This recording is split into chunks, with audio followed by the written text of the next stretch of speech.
And the second question, in the conditions of a worsening situation on the European energy markets, EU representatives continue to talk about the necessity of a complete and final rejection of Russian hydrocarbons. What could be the consequences of this? Is it still possible to reach an agreement?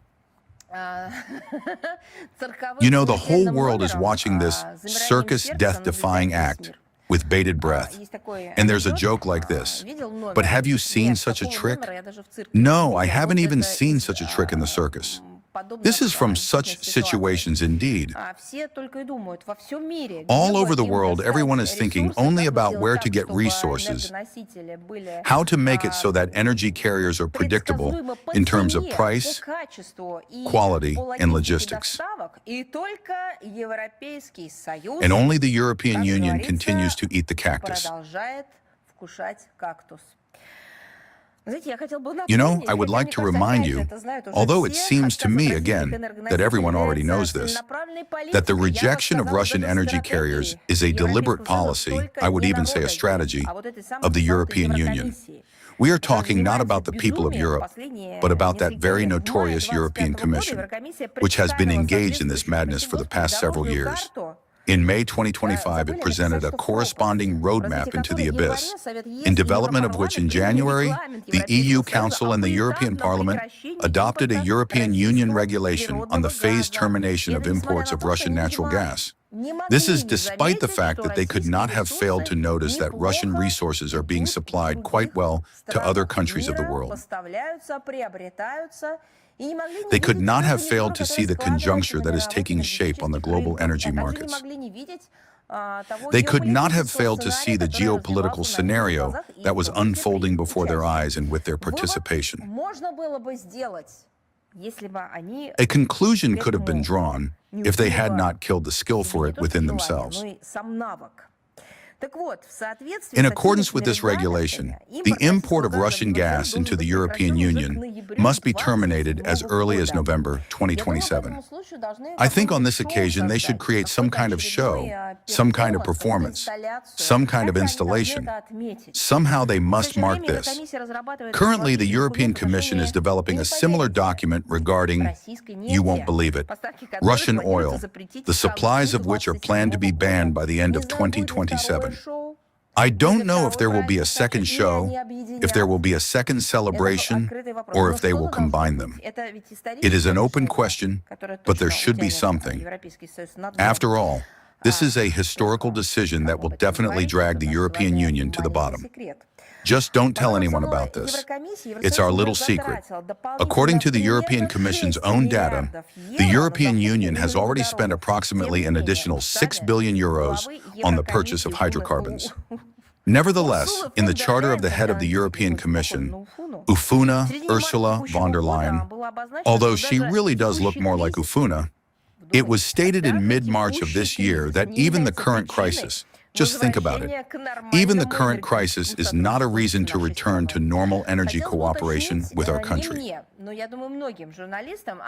I think many journalists would like to clarify what could become a reason for returning to normal energy cooperation. But apparently such brave souls no longer remain. However, the conflict in the Middle East has already been lasting for a second month, and the prospects for its conclusion remain quite hazy. During this time, energy infrastructure facilities in the Persian Gulf countries have come under attack. Shipping in the Strait of Hormuz has been disrupted, as we just discussed. And just the other day, it became known about an initiative of a number of countries to create a consortium as well. We touched on this topic today, a consortium for the management of this transport artery, similar even to the Suez Canal. Various scenarios, so to speak, are being discussed. But at the same time, against this background, the search by countries responsible to their peoples for alternative, sustainable sources of energy, resource supplies has become even more active. But Ursula von der Leyen does not give up.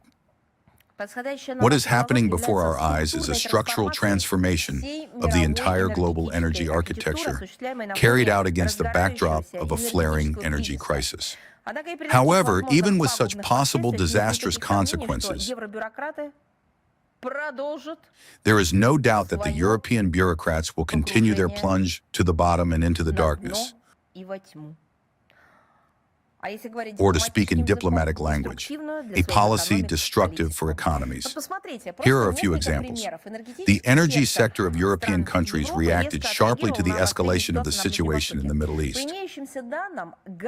According to available data, gas in the European Union has risen in price on average by 85%, oil by 54%, gasoline by 44%, and diesel by 42%. The cost of Brent crude oil is holding steadily at a mark of over $100 per barrel, and gas in the range of $600 to $700 per 1,000 cubic meters.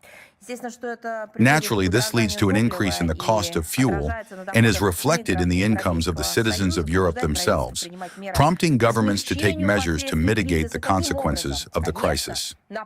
In what way? To help them, an EU strategy has been developed. Don't wash, don't go outside, don't fly anywhere, don't turn on the lights, don't use appliances. It is not excluded that now the use of air conditioners is under threat. All of this, I emphasize again, would be funny if it were not so sad and depressing, because all the restrictions primarily strike at individuals and business. However, one of the main points of this European energy agenda remains the filling of its underground gas storage facilities for the heating season. The past cold winter led to a high withdrawal of gas from underground gas storage facilities and the setting of an absolute record for imports of liquefied natural gas at 67 billion cubic meters. Currently, the average gas level in the storage facilities of EU countries is only 28.5%, and in some cases, such as Italy or the Netherlands, even less than 10%. It is obvious that the replenishment of such volumes will place a serious burden on the budgets of European countries. And I think even the adopted decision to reduce the threshold filling level for the upcoming winter from 90% to 65% is unlikely to mitigate the consequences. European Union countries will have to resort to searching for alternative suppliers and coercive measures to reduce energy resource consumption. Again, look at the EU strategy. Don't wash, don't turn on the lights, and don't leave the house. And from Brussels, calls are already echoing for all kinds of austerity measures. And this is not savings within the framework of a green transition.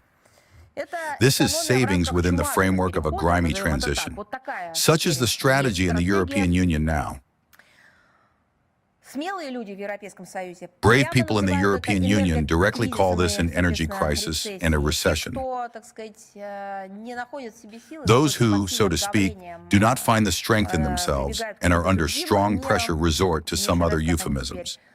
I really like how they now replace recession with the words starting with the letter R, as if this, of course, will radically change the situation and help them overcome the consequences of their own mistakes.